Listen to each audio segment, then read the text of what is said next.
Frères et sœurs dans le Christ, aujourd'hui l'Église nous invite à célébrer saint Thomas d'Aquin, l'une des plus grandes figures de l'ordre des prêcheurs.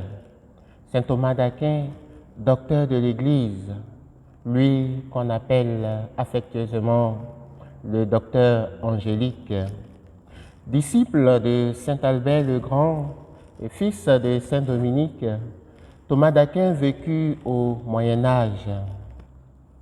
Il apparaît comme une belle illustration de l'usage simultané de la foi et de la raison dans l'acquisition et la transmission de la connaissance, un modèle de personne ayant la science infuse mais guidée par la sagesse.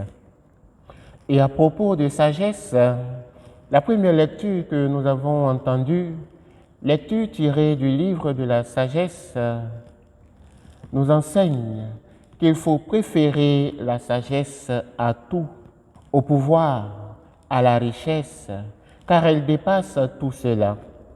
Acquérir la sagesse, c'est posséder tout. En effet, la sagesse nous permet de sortir de l'ignorance et de l'ignorerie pour accéder à la connaissance vraie. Et l'accès à la connaissance vraie nous permet de devenir sel et lumière pour éclairer le monde, comme nous le rappelle l'extrait de l'Évangile selon saint Matthieu que nous avons entendu en ce jour, à la fête de saint Thomas d'Aquin. Nous sommes appelés à devenir sel et lumière, c'est-à-dire des personnes remplies de la connaissance et de la vérité de Dieu pour éclairer le monde. Finalement, en côtoyant la sagesse, nous ne perdons rien. Au contraire, nous retrouvons tout ce que l'on a précédemment laissé, mais sous un autre angle plus bénéfique pour nous-mêmes et pour le monde. Rappelons-nous l'histoire de Salomon. Quand il a préféré la sagesse à la richesse, il a non seulement reçu la sagesse pour gouverner son peuple, mais il a aussi reçu en même temps la richesse pour vivre convenablement. Mais plus que la richesse matérielle, l'acquisition de la sagesse nous fait grandir en piété et en savoir, comme un arbre fécond.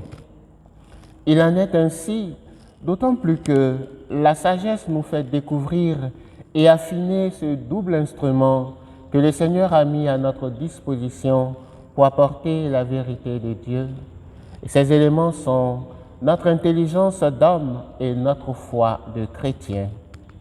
Ce double instrument nous permet, tout en raisonnant notre foi, de purifier notre raison dans notre élévation vers la contemplation de la vérité de Dieu et de ne pas nous en écarter. Notre monde d'aujourd'hui, frères et sœurs, surtout le milieu de la jeunesse et de l'adolescence, ces milieux ont besoin de valeurs vraies et authentiques. Il n'y a de meilleures valeurs que celles qui ont une assise en Dieu.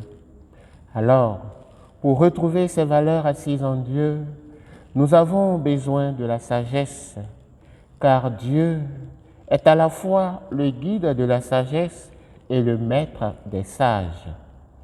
Il s'ensuit que acquérir la sagesse, c'est marcher sous le couvert de Dieu, ce qui nous permet de ne pas succomber à l'orgueil. Prions donc le Seigneur au cours de cette célébration. Prions-le de nous accorder cette sagesse afin de guider le monde et de la maintenir sur le droit chemin, le chemin de Dieu, le chemin qui nous mène dans la vérité et dans la justice. Le Seigneur soit avec nous.